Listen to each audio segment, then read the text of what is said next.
Today, he begins his fifth Six Nations campaign in the job. During the time, he has managed inevitable change. The last of the so-called golden generation have retired, and having managed the transition, the head coach is now bringing a new breed of player through, one which has the potential to go further than the men who bestrode the world stage in the 2000s ever did. This evening, they return to the site of one of the great days of Schmidt's tenure, the 2014 victory that clinched the title. Just 6 players who started that day take the field today: Kearney, Johnny Sexton, Conor Murray, Cian Healy, Rory and Peter O'Mahony. James Ryan and Jacob Stockdale were 17 on the evening. Brian O'Driscoll played his last game in green. Schoolboys with dreams of one day taking that stage in their minds. Now, they are Six Nations starters.He has been accused, unfairly at times, of conservatism. Eddie Jones described the way Ireland play as kick and clap rugby, but those who know him and his philosophy will say that he has always given the players a range of options to take, and it is up to them to select the right one. What has changed from an attacking point of view is that Ireland have a new breed of forward that has allowed them to expand their horizons, bringing a new dimension to their play. Along with his close colleague David Nucifora, Schmidt has tightened the IRFU's grip on overseas recruitment and hardened the stance on selecting Irish players based overseas in an attempt to protect and enhance the player pathway. It has resulted in an increasingly competitive team who have realistic ambitions of succeeding at next year's Rugby World Cup in Japan. At the outset of the tournament, the Irish Independent asked Schmidt how he feels his team has evolved over the 50 tests he's been involved. It was probably contrasted in the next Six Nations, when we did not have the same midfield. It was a new midfield.It was a change in personnel. This Six Nations we have the youngest squad we have had, and there is a degree of excitement in that.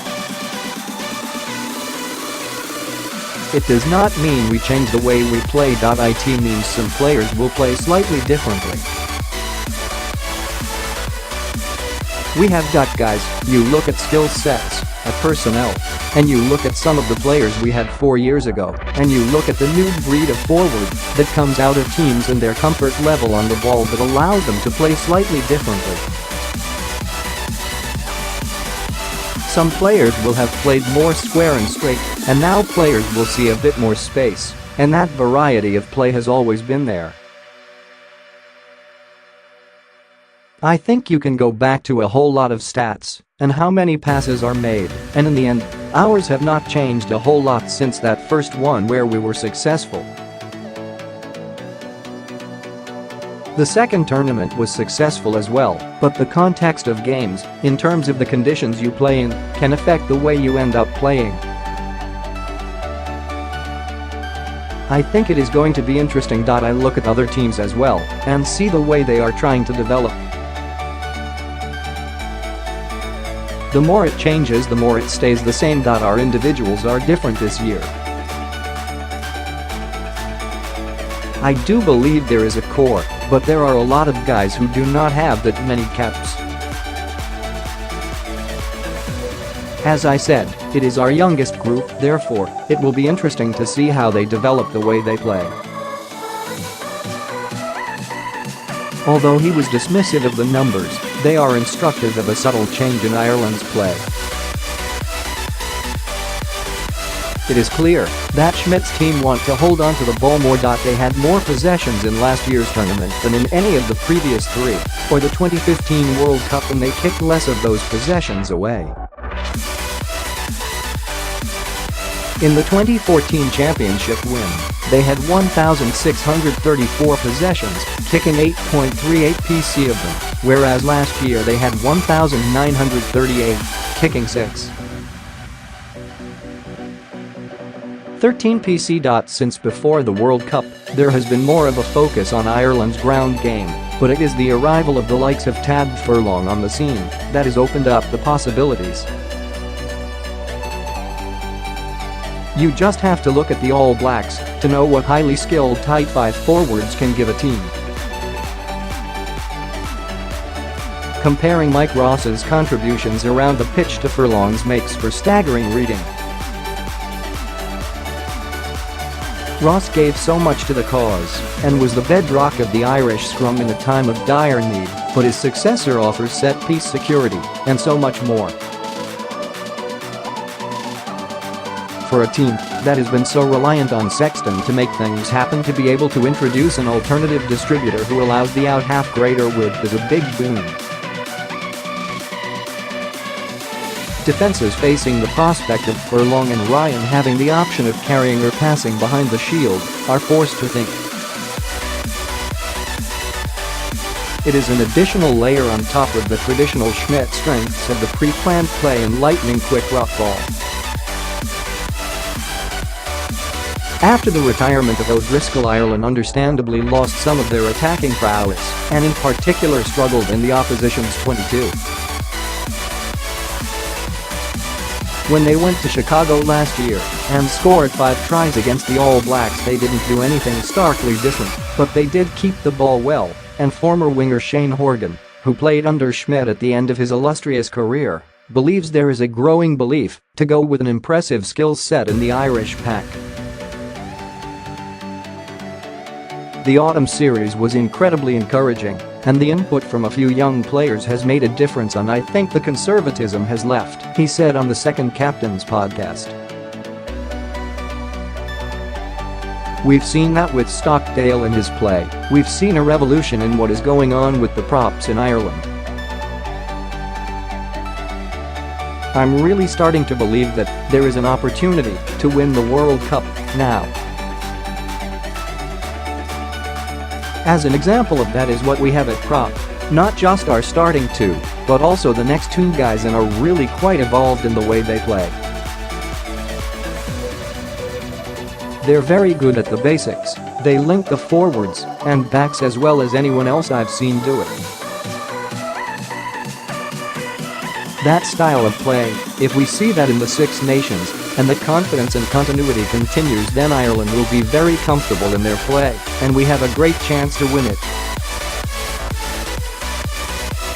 That attack has been allied to a defense that has a reputation for suffocating opponents with an aggressive line speed, a combative aerial game, a solid set piece and a ruthless approach to the breakdown that delivers quick, quality ball and disrupts the opposition. Securing Andy Farrell gave Schmidt a highly respected coach to fall back on, as well as a strong voice who could help fill the void left by Paul O'Connell. He's brought a different edge to us, O'Mahony said of the defense coach. He's got a real policy that he drives, and he's got a great way about the lads. Guys want to play well and defend for him and put in good performances. They listen to what he says. He has a great way of presenting in meetings. I think guys enjoy listening to him, and obviously he has a huge amount of experience. He's bringing that to what we're about. Of course, the game plan is only as good as those who carry it out, and Schmidt has been investing heavily in building depth.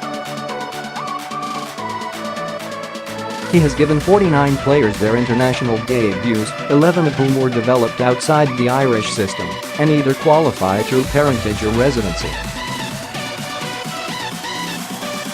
12 of today's matchday 23 were handed their first cap by Schmidt. He has only ever used one player based overseas, Sexton, while the provinces must seek IRFU approval before going abroad for signings, with Nucifora risking the wrath of fans with his decisions to deny Munster the services of Australia's Stephen Moore and upsetting Ulster supporters when he wouldn't sign off on a contract extension for Rowan Pioneer. The control Schmidt and the IRFU exert is the model on which other nations wish to build their system, and allows him to build towards having viable options for each position playing regularly for the provinces. It was very controversial at the time, but I think you have to credit Nucifora and the IRFU for limiting the foreign player numbers, said former Ireland hooker Bernard Jackman, now the coach of the Dragons.